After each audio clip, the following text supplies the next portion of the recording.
ថ្វាយគុំព្រះសង្ឃគ្រប់ព្រះអង្គចរន្តពរញាតិញោមទាំងអស់គ្នាពេលនេះខ្ញុំកណាអាត្មាបានមកដល់ខ្នងសំពៅទៅគេហៅខ្នងផ្សារទាំងអស់ខ្នងផ្សារប៉ុន្តែគាត់ថាយើងមកចែកគ្នានោះខ្នងសំពៅទៅណាចង់និយាយរៀបរាប់ខ្លះអំពីទស្សនវិជ្ជាជាក់ស្ដែងដែលបានមកដល់ទី1សូមមានមតិកែលម្អដល់ប្រជាជនខ្មែរទូទៅសម្រាប់អ្នកដែលបានអញ្ជើញមកដល់ទីតាំងតំបន់ដ៏ស្រស់ត្រកាលដែលមានរុក្ខជាតិបៃតងរដូវកាលនេះមានព្រៃមានស្មៅហើយមានស្មៅបែបស្មៅព្រិចហើយនឹងមានកលៈភ្នំហើយមានដុំមានព្រៃមានចំការចលងភ្នំនេះមិនកលៈហើយក្នុងនោះគឺមានភ្នំនៅឆ្ងាយពីតំបន់នេះក៏មានច្រើនប៉ុន្តែនៅក្នុងពេលនេះជាក់ស្ដែងគឺមានពពកកំពុងតែហោះកាត់ពេលថ្ងៃរសៀលជ្រាលជ្រេព្រះអាទិត្យរៀបនឹងអស់ស្ដង្គត់ហើយពពកកំពុងតែហោះកាត់ជ្រលងភ្នំដ៏ស្រស់ស្អាតនាពេលនេះទន្ទឹមនឹងនោះចម្រើនពរញាតិញោមទាំងអស់ដែលបានមកដល់ទីនេះសំណូមពរទី1រក្សាអនាម័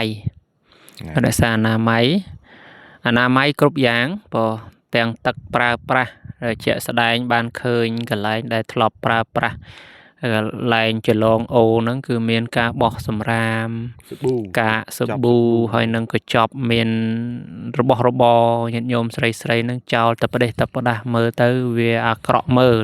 អាហ្នឹងវាជាទម្លាប់ល្អមិនល្អនឹងទី1ទី2បើសិនជារោងយើងធ្វើគួរតែធ្វើតាមមួយកន្លែងកុំឲ្យធ្វើពីវាលពីកាលកន្លែងនេះក៏រោងកន្លែងនោះក៏រោងដល់ពេលយូរទៅវាបាត់សម្រស់វាឃើញតែរោងបើសិនជារៀបជាតង់ហ្នឹងវាអាចរុះរើជាបដោះអាសន្នប្រើប្រាស់បដោះអាសន្នអញ្ចឹងទៅហ្នឹងវាល្អហ្នឹងហើយបើសិនជារោងហ្នឹងយើងដាក់ជាក្រុមរបស់យើងមកកន្លែងអញ្ចឹងទៅហើយដល់សល់ពេលនោះយើងបាច់មានរោងឯងនឹងទុករៀបចំកន្លែងបោះតង់វិញហ្នឹងគឺស្អាតនឹងចំណុចទី1តេតងរឿងអនាម័យចំណុចទី2តេតងទៅនឹង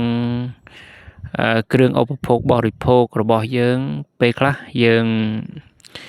យកមកដូចជាសបកកំប៉ុងប៊ីយ៉ាអីជាដើមណាធ្វើម៉េចកុំឲ្យបោះពីវាលពីកាលហ្នឹងអត់ល្អទេមិនថាកំប៉ុងកូកា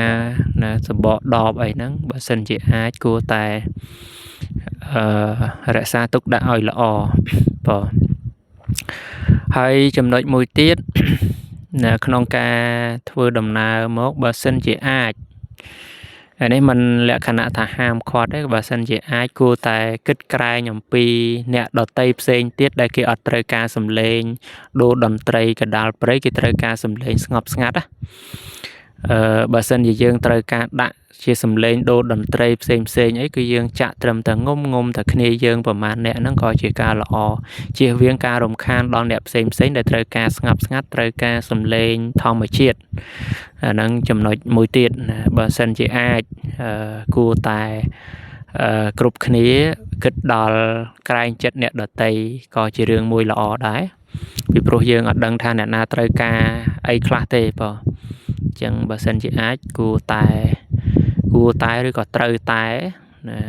រឿងដូរតន្ត្រីអីហ្នឹងបើសិនជាអាចគឺត្រូវតែកុំឲ្យមានការរំខានដល់អ្នកដតីអញ្ចឹង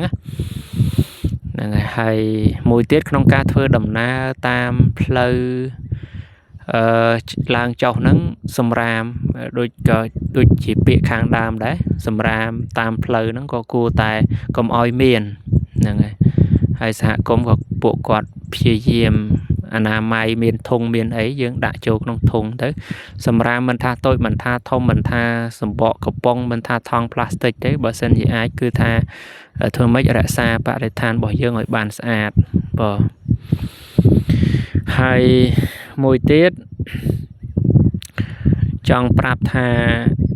បើសិនជាយើងជួយផ្សព្វផ្សាយថតផ្សព្វផ្សាយទៅជារឿងមួយល្អនិយាយពីរឿងល្អដើម្បីឲ្យពិភពលោកបានស្គាល់ស្រុកយើងថាមានកន្លែងស្អាតនៅតំបន់នេះនៅក្នុងទឹកដីខេត្តកំពង់ស្ពឺអីចឹងណាហ្នឹងហើយចំណុចមួយទៀតបើសិនជាខាងថាដឹកនាំប្រទេសឬក៏រាជរដ្ឋាភិបាលរបស់យើងបើសិនជាក្នុងអនាគតអាចដាក់គម្រោងធ្វើជាផ្លូវឲ្យស្អាតមកកាន់ទីនេះបើទោះបីជាយើងមិនមានលទ្ធភាពក្នុងការធ្វើខ្សែរ៉តដើម្បីឡើងមកប៉ុន្តែត្រឹមតែថាធ្វើផ្លូវឲ្យស្អាតពីខេត្តកំពង់ស្ពឺមកដល់នេះក៏ជារឿងមួយល្អដែរហើយផ្លូវឡើងក៏ធ្វើម៉េចឲ្យបានមកសមរម្យណាមិនថាផ្លូវព្រៃឬក៏ថាផ្លូវម៉ូតូណាជាពិសេសគឺសំកាត់តិចតាមពិតផ្លូវឡើងមកមិនទាន់ល្អណាស់ណាប៉ុណ្ណេះក៏បានសិនណាផ្លូវមកពីចេញមកពីវិញមកនេះមកដល់ស្រុកអីអាលាក់កងជើងអីហ្នឹងបើសិនជាផ្លូវរៀងអាលងជាងហ្នឹងតិចក៏ល្អដែរត្រឹមតែផ្លូវលំបើណាយើងធ្វើរបៀបជាខ្នងដើកអាហ្នឹងក៏ស្អាតដែរតែជាក់ស្ដែងផ្លូវហ្នឹងគឺมันមានការរៀបចំប៉ុន្តែសង្ឃឹមថាថ្នាក់ដឹកនាំប្រទេសរបស់យើងចាំពីថ្នាក់លើរហូតដល់ថ្នាក់លំដាប់តាមថ្នាក់ក្រោមលោកនឹងគិតគូរហ្នឹងហើយឃើញមួយរយៈការកន្លងទៅគឺថ្នាក់ដឹកនាំប្រទេសរបស់យើងគាត់បានអញ្ជើញមកដល់ទាំងមន្ត្រីក្រសួងអីក៏អញ្ជើញមកដល់ទីហ្នឹងសង្ឃឹមថាគ្រប់យ៉ាងនឹងបានប្រសើរជាងនេះក្នុងថ្ងៃអនាគតឆ្នាំរីចម្រើនច្រើនហើយឆ្នាំមុនតន់មានអីកន្លែងទេសចរអីផ្លូវអីតន់មកដល់ណាឥឡូវជិះឡានតើខ្លួនមកដល់នេះហើយចាណាហើយឥឡូវនេះគឺម្ដុំនេះក៏ខាងសហគមន៍កំពុងតែរៀបចំទីតាំងមួយជាចំណតមួយអាចថាអនាគតនឹងបានវាមិនដល់ទេអាចដល់ឬក៏មិនដល់មិនដឹងទេគម្រោងរបស់សហគមន៍ប៉ុន្តែសង្ឃឹមថាយើងនឹងបានរៀបចំឲ្យល្អជាងនឹងណារៀងមើលទៅច្បាស់ហ្នឹងម្ដុំហ្នឹងអីបកគោលភ្លើងនៅដល់លើហ្នឹងយើងឡើងមកដល់ហ្នឹងណាហើយនឹងរៀបចំបរិស្ថានឲ្យបានល្អហើយទី1តេតងនឹងបន្ទប់ទឹកទឹកស្អាតតានៅក្នុងណាហើយទី2ក្រៅពីបន្ទប់ទឹកយើងអាចរៀបចំជាទីតាំងអាហារដ្ឋានយករបស់ធម្មជាតិពីតំបន់ជុំវិញនេះមកប្រើប្រាស់នៅទីនេះក៏ជារឿងមួយល្អដែរណានឹងចម្រើនពរប៉ុណ្ណឹងញាតិញោមហើយបើនិយាយពីភាពស្រស់បំព្រងខ្ញុំកណាអាត្មាចង់និយាយបន្ថែមតិចទៀតភាពស្រស់បំព្រងនៅតំបន់នេះមិនថារដូវណាទេប៉ុន្តែស្រស់បំព្រងទៅតាមសម័យទៅតាមពេលវេលាដែរពេលវេលាដែលស្រស់ស្អាតចាប់ពីខែ5ខែ6ខែ7ខែ8ខែ9ខែ10ខែ11និយាយរួមទៅរដូវវស្សារដូវភ្លៀងបើសិនយើងមករដូវភ្លៀងគឺមានទឹកប្រើប្រាស់គ្រប់គ្រាន់មិនចាំបាច់ត្រូវការយកទឹកពីក្រោមថាជាខែទោះបីខែភ្លៀងក៏ដោយក៏នៅតែស្អាតតែភ្លៀងមកក៏យើងអត់ត្រូវថាអូភ្លៀងមកយ៉ាប់បច្ចេកចាច់អត់ទេ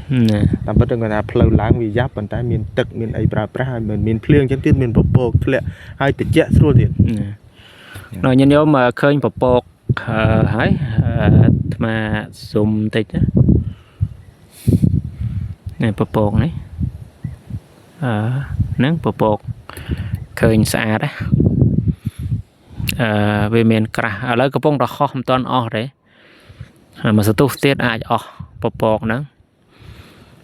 អាចថាទេវតានៅក្បែរហ្នឹងទេវតាវាមានភូមិទេវតានៅតាមនៅលើដីទេវតាហើយទេវតាដែលនៅលើស្មៅលើអីហ្នឹងគេប្រភេទភូមិទេវតារុក្ខទេវតាដែលនៅតាមដើមឈើអញ្ចឹងញាតិញោមដែលកាប់ដើមឈើព្រៃឈើហ្នឹងគឺស្មើនឹងបំផ្លាញ ជំរកទេវតា ជំរករបស់ទេវតាជាវិមានរបស់ទេវតាបាទអាហ្នឹងនៅក្នុងធម៌មានព្រះពុទ្ធព្រះអង្គសម្ដែងហើយមានទេវតាមួយទៀតឲ្យឈ្មោះថាអាកាសទេវតាទេវតាហ្នឹងគឺស្ថិតនៅឯដល់អាកាសណាឯដល់អាកាសអាហ្នឹងគឺទេវតាថ្នាក់នៅជាមួយមនុស្សហើយបន្ទាប់មកមានទេវតាថ្នាក់ឋានចតុមហារាជការនៅភ្នំចកេះភ្នំសមេរុហើយបន្ទាប់មកឋានតាវតឹងអីចឹងទៅប៉ុន្តែយើងនិយាយពីទេវតាពួកគាត់នៅតាមប្រភេទឋានៈតួនិឋានៈបុណ្យស័ក្តិតេតងរឿងបុណ្យតេតងរឿងបុណ្យទេវតាខ្លះគឺនៅជាមួយមនុស្សយើងនឹងឯងនៅតាមស្មៅដែលអាចធ្វើជាថ្នាំបានហ្នឹងគឺមានទេវតាអាស្រ័យនៅដើមឈើដែលមានក្លឹមប្រភេទដើមឈើមានក្លឹមក៏មានទេវតាអាស្រ័យនៅចឹងហើយដើមឈើធំហ្នឹងតែមានទេវតាដែលបនតិចគេនៅជាមួយមនុស្សយើងនឹងឯងសម័យព្រះមានភិក្ខុមួយអង្គលោកបំណងធ្វើកុដណាបងបំណងធ្វើកុដដល់ពេលធ្វើកុដលោកទៅកាប់ដើមឈើកាលនោះព្រះអង្គអត់ទាន់បញ្ញត្តិភិក្ខុមិនឲ្យកាប់ដើមឈើបានទេអាចកាប់បានធម្មតាសិក្ខាបទហ្នឹងដល់ពេលទៅកាប់ដើមឈើមើលឃើញដើមឈើមួយនោះក៏ស្អាតទំនងហើយអត់ដឹងថាជាវិមានរបស់ទេវតាទេនឹងទេវតាហ្នឹងក៏និមិត្តខ្លួនឲ្យភិក្ខុហ្នឹងកុំឲ្យកាប់ភិក្ខុហ្នឹងអត់ស្ដាប់ដើម្បីហាមភិក្ខុហ្នឹងបានលោកកំពុងតែយាពុថៅកាប់ទៅដាក់ដៃកូនរបស់ខ្លួនឯងចំដាច់ដៃទេវតាបើដាច់ដៃទេវតាកូនទេវតាហ្នឹងដាច់ដៃកូនទេវតាហ្នឹងហើយខឹងប៉ុន្តែអត់ធន់បានក្រោយមកក៏ដឹងដល់ព្រះអង្គក៏ជ្រាបរឿងហ្នឹងព្រះអង្គក៏បញ្ញត្តិសិក្ខាបទអត់ឲ្យភិក្ខុកាប់ដើមឈើទេ